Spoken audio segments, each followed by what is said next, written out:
So Luther gave a great introduction. So the purpose of Coop is how do we blend AI and smart home technology with backyard agriculture. And do I go to prison? Okay. Oh, there it is. And then I need to go to prison. And so like the goal of the company is building the world's largest decentralized food production network. I think we've seen specifically like in the last 6 months with eggflation, just how like crazy everything is. We can jump on. Yeah, no, we're getting it. We're getting it. Yeah, so like I think we all understand like the price of eggs has been insane, and so this year our customers will generate between 3 to 4 million eggs from their backyard. Each coop generates about 1,500 eggs. The average American eats about 290 eggs a year, and we're going to go over how we're using AI to make it like super easy for anyone with a backyard to raise chickens. Hi, I'm Jordan. I'm co-founders with AJ, also full tilt chicken person. So obviously eggs it's a pretty saturated topic right now. We're on the 3rd round of avian in a couple years, but it's something people are talking about, and we believe and we see that it's really changing. There's a widespread different perspective on food, and it's really a tangible moment for people. And so it's really timely topic for a lot of these discussions.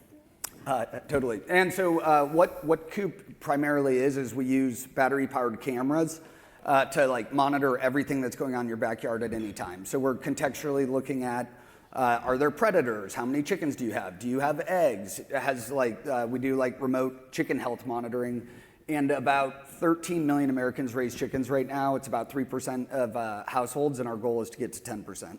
And yes, this is about chickens, but it's also not. We care super deeply about people having power over their plates, and what does it mean to have autonomy when it comes to your plate, which sounds like cliche and visionary, but it's very real.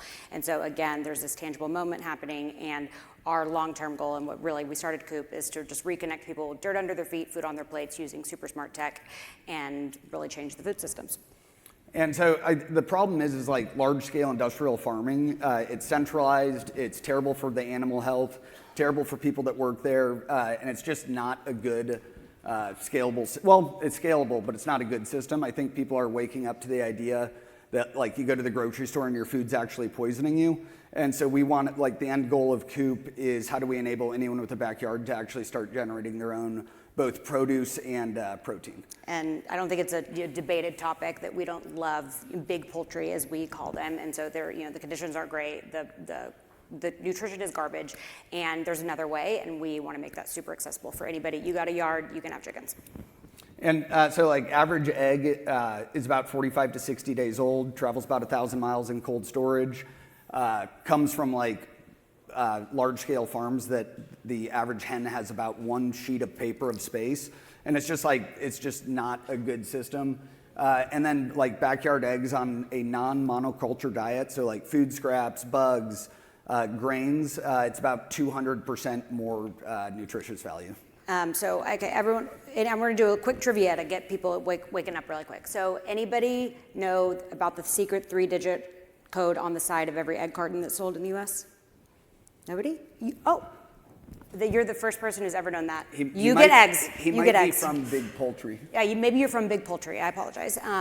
So there's a secret code that's it's for the day of the year. So January 1st is 1, 365 is December 31st, and it is the day that the egg was handed off. There's a lot of, I don't want to waste our time. Come find me afterwards. Yeah, no, it's a really when you get home, code. check that 3-digit code, and that's how old your eggs are in your fridge. You'll be shocked. But let's get into the technology, though. So we worked with the head designer, or the original designer of Nest, a guy named Fred Bold, and we designed a rotationally molded coop. It has an automatic door, 2 cameras, and then we can do smart alerts, so we can say, hey, Jordan, your door is open, all 4 hens are out, and you have 8 eggs that need to be collected. We just trademarked this, but it's Eggstein AI. This is like what's running in the background always. So we've trained our model on about 26 million videos. So we get like contextual clues of everything that's happening. And it's actually not just about chickens. It's about like, hey, is your yard underwatered? Is there a dog that is not your dog? We know the difference between if you have a dog or your neighbor's dog or your dog. You can mark safe animals. You can mark dangerous animals. And then we give a bunch of alerts that are like contextual of what's going on with your flock.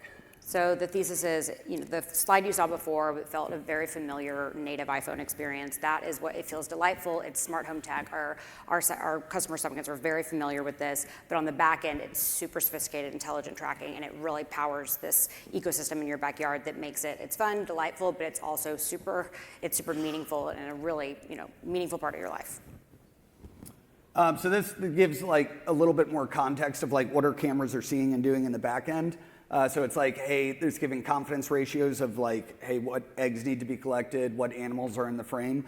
What's crazy is we now know the difference between, let's say you have 10 hens, we know the difference between hen 1 through 10, and we can say like, hey, Henrietta hasn't had water in 6 hours, you might want to check her out.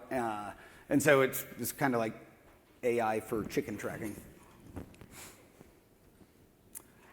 So this is like what we're doing on the back end. We do a bunch of local processing, and then we send it up to run inference on it, and then we push a new model about once a week, and it's actually like hardcore technology, but from a customer standpoint, you should never feels familiar and delightful. And what a lot of AI models can do detection. That's not super sophisticated, but they fail in real world environments often.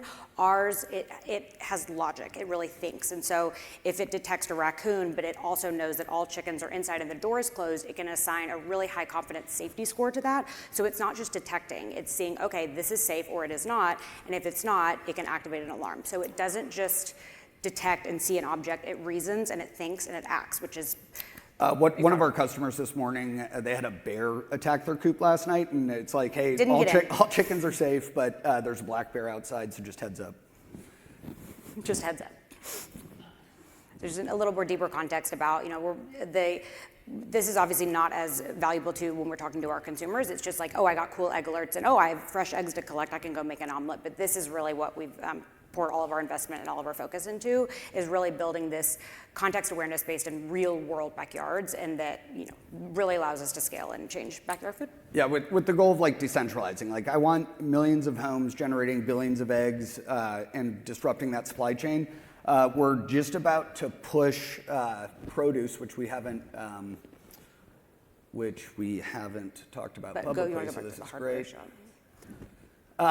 So actually back to decentralization, we're going to enable all of our customers that wouldn't normally be chicken keepers to generate eggs, and then we'll do partnerships with large retailers to sell into them. And we're in some retailers right now, but through a different lens, just for selling our coops. But this is a really interesting, we talk, farm to table is not new, but it's not that crazy to think about what backyard to retail could look like as well, and how, we have 36 chickens, we have eggs coming out of our ears. I can only give so much to my grand next door neighbor. And so what does that look like when these don't have to travel 100 miles to a distributor, then sit on a truck? That's a completely different system.